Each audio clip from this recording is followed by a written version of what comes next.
Un drapeau ukrainien brandi par un soldat au-dessus de la petite ville de Tchalovsk au sud de Kharkiv. Une image qui symbolise les succès de la contre-offensive ukrainienne lancée dans le nord-est du pays.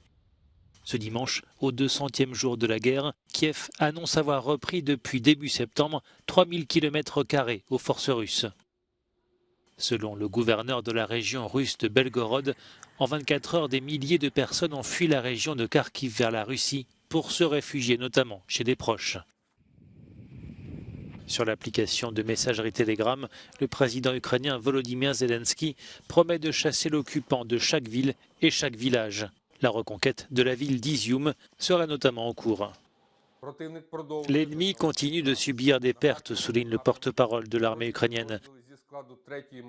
Dans le secteur de Kharkiv, les unités ennemies de la 3e division de fusiliers motorisés se retrouvent sans voie d'approvisionnement. Le personnel est en panique.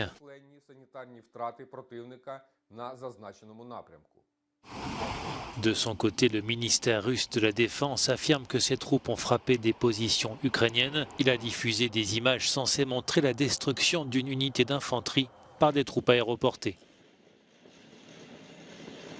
Enfin, des bombes russes sont tombées sur la région de Donetsk, notamment sur Pokrovsk, causant d'importants dégâts, Kiev faisant état d'une dizaine de morts.